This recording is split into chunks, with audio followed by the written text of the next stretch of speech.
My name's Marije Steenma. I'm the founding director of Institute of Women International. I'm Marije from the Netherlands, and I'm 47 years old.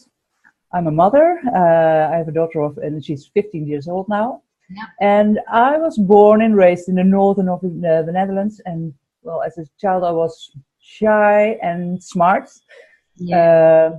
Did my best at school, getting good grades, and I was, well, a sensitive person, I think. After my high school, I went to the university because, at a young age, I wanted to be one thing, and that was a physician. How long had you wanted to be a physician, and was that something that was put on you by your parents? Were they in that industry, or? No. I have some uncles who were physicians, but very interested in working human body works and anatomy and physiology, and well, I really enjoyed that. Right. So after that, I studied for 5 years, and then in the Netherlands we have 2.5 years internships, and then you are a physician. And after that, I wanted to. At first, I wanted to be a general practitioner, but to get in the training program, that's difficult. You have to get into the training program. So I did another pediatrician physician assistant, and there I was offered a pediatrician in training program and also a PhD program. So they said, "Oh, you can be a pediatrician. It takes you 6 years, and then you have also a PhD degree." And well, at that time, I think I was 24 years, something like that. And, how long had you been studying before that? I started when I was 18. So 18, and then 5 years, 2.5 years extra, and then 3 years. Well, I lost count. So it's in your 20s that you are looking for a specialty that you're interested in, and then you have to do a lot of work to get in the program. I worked 60 till 80 hours in a week. At that time, I decided not to be to start the pediatrician training program, and that was because 2 reasons. I really wanted to start a family, and I thought that's not to combine. And actually, I thought a PhD program. Oh, I'm not that smart. I can do that. That's in 6 years. Oh. So I was really insecure of my own capacities. That's something that runs through my life. So I resigned the PhD program, and then I started the general practitioner training. And after 1 year, I quit. And that was not because they thought that I was doing a bad job or was not good for my patients. On the contrary, everybody said I was a really good doctor, but it wasn't healthy for myself. After that, I worked as a physician in different fields for a couple of years. And from 2007, I'm an educator. So I still work sort of in the medical field, so I still use my education. I'm actually training physician assistants to be assistants of physicians, and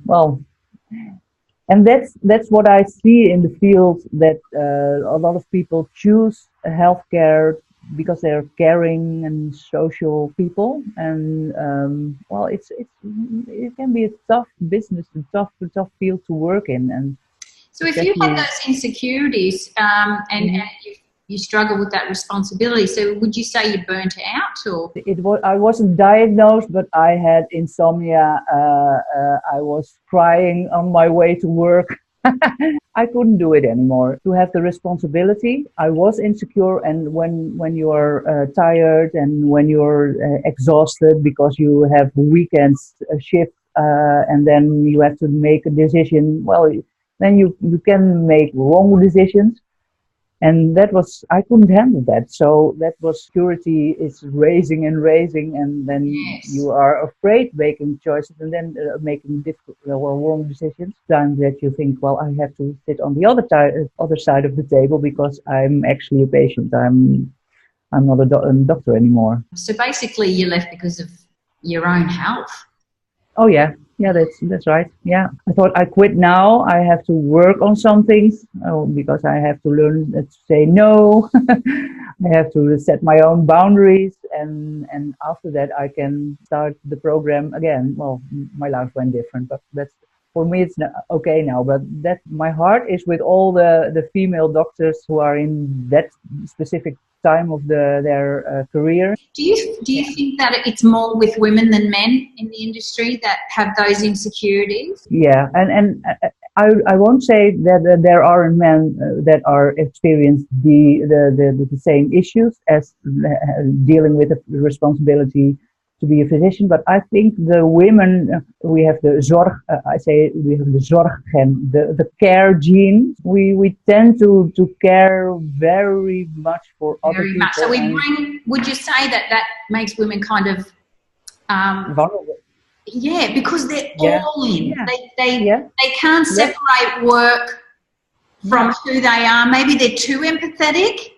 Yeah, and they want to be a good practitioner. A lot of women have some insecurity about their bodies and about their intelligence. And, yes, and it's they are very reflective. So after a situation, they reflect on it. So what have I done wrong, and what could I have done? They beat themselves up. Yeah. Oh yeah. Yeah. Yeah, trying to strive to be perfect, trying to be good enough. It comes back to that, doesn't it? And what I find interesting is most people would just naturally assume a doctor, no matter what, just because of that title, absolutely must have it all going on. But, you know, at the heart of anything is the person, isn't it? It doesn't matter. Starting to change, but predominantly a male. Now there are more than 50% women into the medical school, so it's changing. But is it okay to be vulnerable, to say to your colleagues that you had a tough night shift and that you think that you're insecure? And it's a sort of tough time, and especially when you're in training, then you don't want to show that vulnerability because you want the grades and you want to continue in your training program. So it's I assume it can be a lonely time, and there should be more intervention and supervision and coaching, and it's the urgency is there. And so I see in the Netherlands, in the Dutch healthcare system, that it's changing.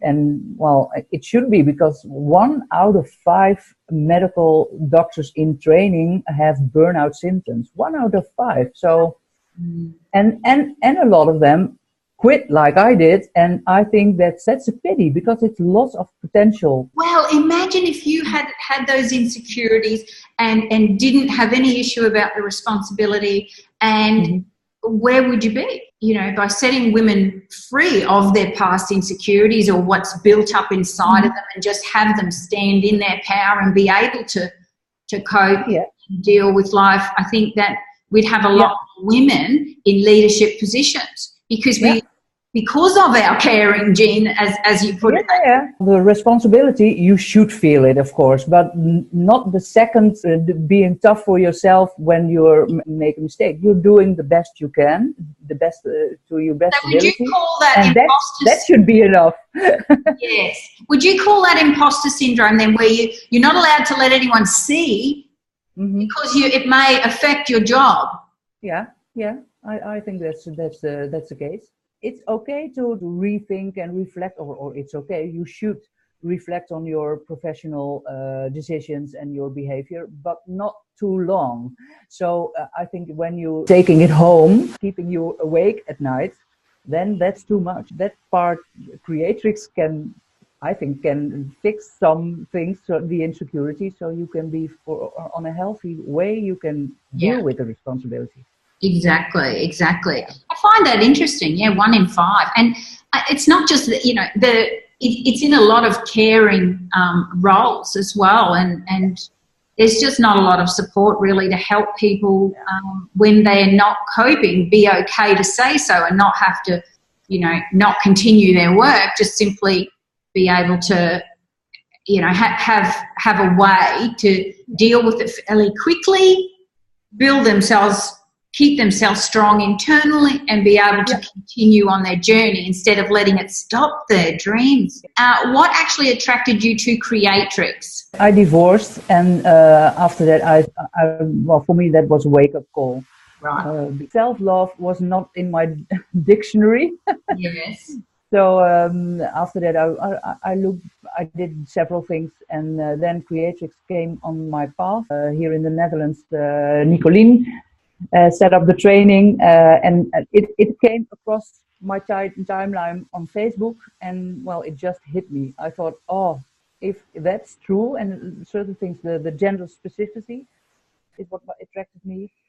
And well, I read it, and I just felt I had to do Creatrix. And am I going to look for a Creatrix transformologist or doing the course myself? And I decided the latter. I'm now a Creatrix transformologist as well, so I can help other women to get rid of the blocks and the issues that they experience.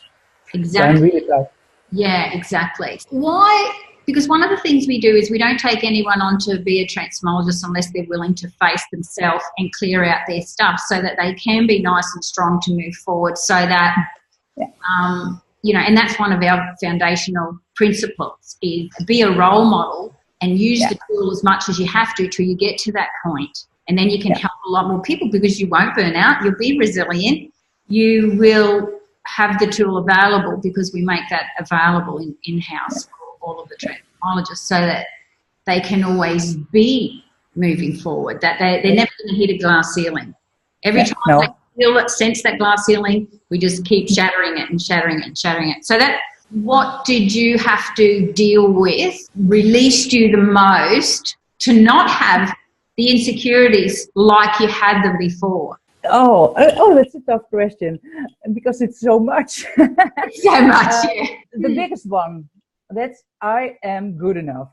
Yeah. So I am allowing myself to learn, experience, laugh at myself, and that's so big. That's seeing yourself in the mirror and think, oh, I'm a nice person. So it gave me so much self-confidence. Mm. And the second, peace of mind. Mm. Yeah, that's so. I was an analytical thinker, always in my head. Because you were an A student as well, weren't you? Mm-hmm. Yeah. Sure. Yeah. So you would have had such a high expectation on yourself. Mm-hmm. Yeah, critical. So much self-critical inner voices all the time. Oh, it made me it's exhaustion. Peace of mind, and everybody in life experiences stress, and that's part of life. But I can handle it a lot more relaxed. And it's not so much of a big deal anymore. I can really feel what the best thing is to do. So it's not. I'm not relying so much more on my thinking, and it's more aligned with my head is working, but I trust my gut feeling and my heart feeling a lot more. Yeah. Which is why a woman can do it. She doesn't have to do it exactly the same as a man. A man loves a plan, a strategy, execute. Whereas a woman needs to trust herself. Yeah, I know what I want in a big picture, and I'm taking the actions and doing my thing. So it's more flow and not working that hard and thinking that hard. So, and that makes that I'm enjoying my life so much more. So, yeah. That's great. If you get nothing else out of Creatrix, you get that, don't you? You just get have a peace of mind. You get a headspace that you don't have to do so much critical thinking, because you just kind of lead yourself instead. Yeah, that's the big peace of mind. What would you love to say to maybe other professionals who are experts in their field, who have done a lot of, academic education. What would you like to say to them? Maybe some that just shut us down without even having a go. What would you say to them? Because let's face it, we're not your standard. We don't have the scientific data because, we haven't got the equipment. We really do need to do brain scans. We really do need to do brain scans and analyse all sorts of stress level type, maybe get external studies and things like that. It's a very high investment. I've already looked into it, and we do need about 5 million, and we just don't have 5 million at the moment. But, I have been just plodding along, flying under the radar, releasing women from their even their ancestral blocks, doesn't matter where it comes from, but releasing them now for 7 years. I'm just curious, what would you say to people, maybe in your field, to just help them trust maybe that something might work outside the box? Yeah, well, that's an interesting question, because for me, I was educated to be an evidence-based medical practitioner. So the medical field relies on evidence and science, and for me, this was different, and especially, as you say, epigenetics and ancestral trauma. Well, that's not what I learned in school. But on the other hand, for me, I was stuck, and I was so tired of it, and I wanted to get a better life for myself and for my daughter. So that was for me the core that I just jumped in. And for me, I looked at the internet all over the place to find negative reviews. I couldn't find any, so I just thought I jump in. And I'm not disappointed. So, and for me, practice-based, I can see my results. I feel different. I think different. I act different. My family notices. People at my work and my friends notice. So they think I'm more relaxed. I look younger. Yes. Yeah. So now I was always looking at this. No. So and that is practice based, and when you see the breakthroughs after a few sessions and the progress women make, and how happy they are and how easy. For me, evidence-based would be fine. So when you have 5 million, I'm going to join you to do the research. Well, I mean, look, for me, we just have to continue doing our great job, and more people can see the benefits and the positive results. Good enough. Innovation starts somewhere. Somewhere. And the very first stage is always usually copying it. Yeah, and cutting the head off. So. I honestly wanted to quit so long ago, many times. I was told, I've been called all sorts of things. I've been told that, I'm doing all sorts of things. But I do just good results with everyday people that they just have to be open and ready, and they will get the result. They have to be ready to go. They have to fully participate.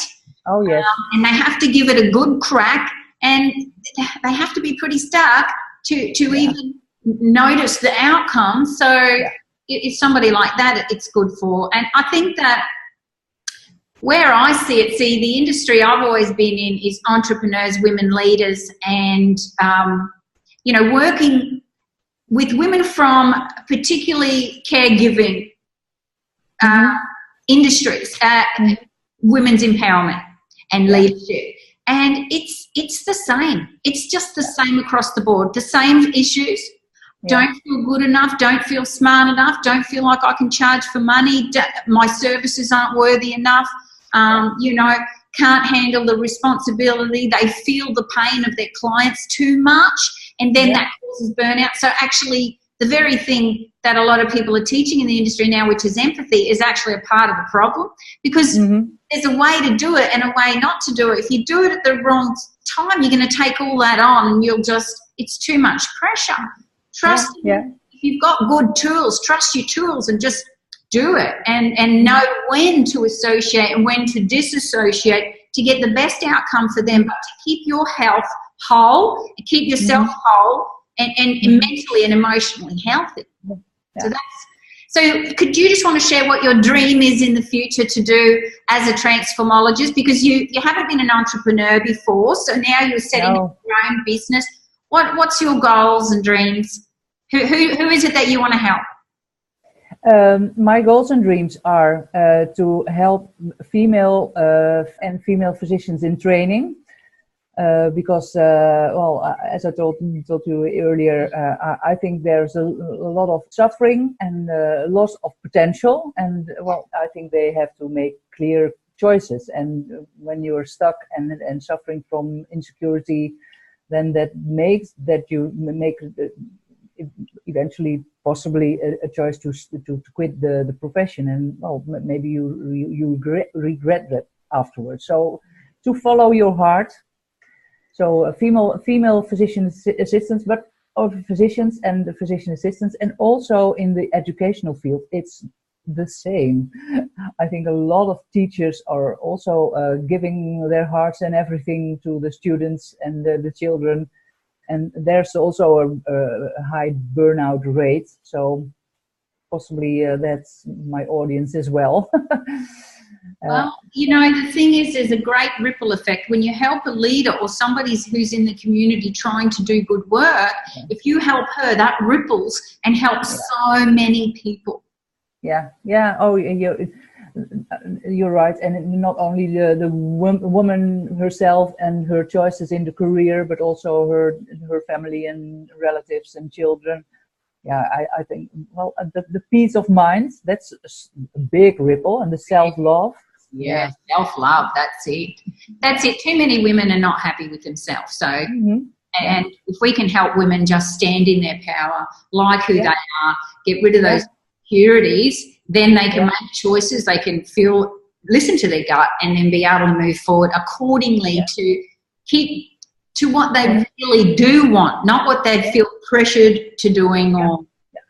And that's such a funny thing, because when I was thinking about it, I think I thought rationally, I thought, I'm smart and I'm good enough, but it didn't feel that way. So that's the alignment, and I think that a lot of women can relate to that they they tell themselves, oh, you're beautiful, but they don't feel it, or they tell themselves, I'm good at my work, but they see the negative, and they see the failure, and they see the imperfection, and Well, you can read 1,000 self-help books that say, believe in yourself. It doesn't actually, whereas Creatrix, it stays here, and you don't feel it. To me it's like we've got glad wrap. I don't know what you call it in the Netherlands, but plastic cling wrap. And we're trying to eat the self-esteem we get from books, but it won't go in. And I think with Creatrix, it's just like taking the cling wrap off, and you actually know it now. You don't have to doubt it anymore. Yeah, you can digest it internally. Oh, that's a good metaphor. Yeah. Thank you, Anna Marie. Anna Marie. Hang on, let's get it right. Anna Maria. Thank you. Thank you, darling. Thank you. Have a nice day over there in the Netherlands.